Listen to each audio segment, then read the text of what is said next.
কোয়েল পাখির ডিম তোলা থেকে শুরু করে ডিম গনা, খামারে কোয়েল পাখির বাচ্চাগুলাকে একা একা খাবার দেওয়া ও পানি দেওয়া, 10 পিস 20 পিস করে খুচরা পাখি বিক্রি করা, মাঝে মাঝে দুইজন মিলিত হয়ে পাখিকে খাবার দেওয়া, ইনকুবেটরে দেওয়া ডিম গুলারে দিনে 4 থেকে 5 বার নাড়ায় দেওয়া, মুরগি থেকে কোয়েল পাখির বাচ্চা ফুটলে সেগুলা দেখাশোনা করা, সবকিছু আজকে এই ভিডিওতে দেখাবো আপনাদের। সারাদিন আমি ও মন কি কি কাজ করি। হ্যালো এভরিওয়ান, আসসালামু আলাইকুম। সকালবেলা ঘুম থেকে উঠে দেখি বাহিরে এত পরিমাণ কুয়াশা পড়ছে, কাছে এবং দূরে বাহিরে কোনো কিছুই কুয়াশার কারণে দেখা যাচ্ছিল না। যাই হোক, তারপরে এই সকাল বেলায় আমার যেতে হবে বাজারে মাছ কেনার জন্য। গ্রামের বাড়িতে বসবাস করলে যত শীত ও যত কুয়াশায় পড়ুক না কেন, সকালে আপনাকে বাজারে যেতে হবে তাজা মাছ কেনার জন্য। বাজার শেষ করে বাড়িতে আসতেই মন আমার দিয়ে দিল মানকুনি পাতার রস, যেটা খাইতে একদম সেই স্বাদ ভাই, সেই স্বাদ। যারা খেয়েছেন তারাই বুঝবে। তারপর সকালের নাস্তা শেষ করে চলে যাই দোতলায় পাখির খামারে। আর দোতলায় যাওয়ার পরে শুরুতে আমার যেটা দেখতে হয় যে খাবার আছে কিনা, পানি আছে কিনা, সেই সাথে লাইট গুলাও ধরায় দিতে হয়। তারপর থেকেই শুরু হয়ে যায় আমার কাজগুলা। পাখিরে দিতে হয় পানি ও খাবার। প্রতিটা পাত্রই চেক দিতে হয় কোনগুলোর মধ্যে পানি আছে নাই, কোনগুলোর মধ্যে খাবার আছে নাই।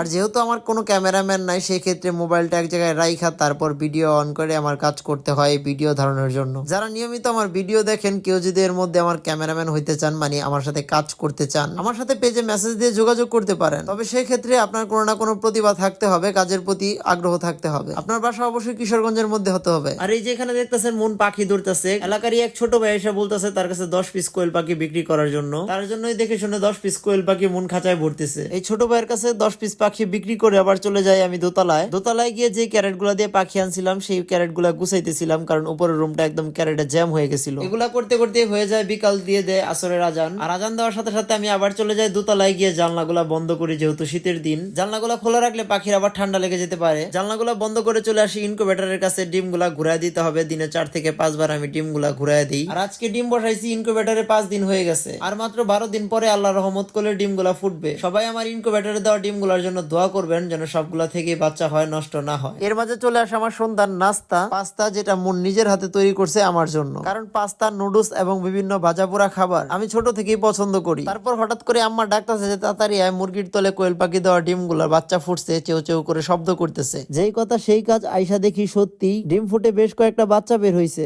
এই মুরগির তলে আমি 40 পিস ডিম দিছিলাম, বাচ্চা ফোটানোর আগে অনেকগুলো ডিম নষ্ট করে 12 পিস বাচ্চা ফোটায় এবং 6 পিস নিয়ে সারা রাত্রই বসে থাকে। এখন দ্রুত এই বাচ্চাগুলারে নিয়ে ব্রোডিং এ দিতে হবে। ব্রোডিং করানোর জন্য আমার কোনো কিছু রেডি ছিল না। আমি বাজারে গেছিলাম তার এবং লাইট কিনতে। তার এবং লাইট নিয়ে আসা দেখি মুরগির পাড়ায় 3-4 পিস বাচ্চা মেরে ফেলাইছে। তারপর 6 পিসের মতো বাচ্চা ব্রোডিং এ দিয়ে দিই, আর একটার পর একটা বাচ্চা দিতেছিল, যেহেতু ডিম এখনো আছে মুরগির তলে। এদিকে আমি পাখির জন্য খাবার রেডি করতেছিলাম, ব্রয়লার স্ট্যাটাস। এটি একটু দানা দানা, আমি এটা আরো ফাঁকি করতেছিলাম যেন বাচ্চার খাইতে কোনো সমস্যা না হয়। এর মাঝে একটা ডিমের ভিতরে বাচ্চা অর্ধেক মাথা বের করে দিচ্ছে, বাকি অংশ বের হইতে পারতেছে না। সেই ডিমটা হাতে নিয়ে আমি ফুটায় দেওয়ার চেষ্টা করতেছিলাম। অবশেষে আমি বাচ্চাটা ফুটায় দিতে সক্ষম হই। হাত দিয়ে ফুটানোর কারণে বাচ্চাটা অনেক দুর্বল ছিল, এই কারণে বাচ্চাটারে 1 ঘন্টার মতো আমার ইনকুবেটরের ভিতরে রাখি। এরপরে বাচ্চাটা মোটামুটি শক্ত হয়ে যায়, মানে সুস্থ হয়ে যায়। এরপরে শুরুতে আমি বাচ্চারে দিয়ে দিই রেনামক্স এবং ব্রয়লার স্ট্যাটাস ফিড। এরপরে আমার পাখির খাঁচার ভিতরে 4 পিস মুরগি রাখছিলাম, যে মুরগিগুলা বড় হয়ে যায় পাখির খাঁচার ভিতরে আর থাকতে পারতাছিল না। সেই জন্য একটা ওয়ান টাইম খাঁচা তৈরি করে সেটার ভিতরে ছেড়ে দিলাম এই মুরগিগুলারে। এরপরে চলে যাই পাখির ডিম তুলতে, কারণ প্রতিদিন রাত 10টা থেকে 10:30 বাজলে আমরা চলে যাই ডিম তুলতে। আর আমাদের পাখিগুলার ডিম দেওয়ার সময় হলো সন্ধ্যা থেকে রাত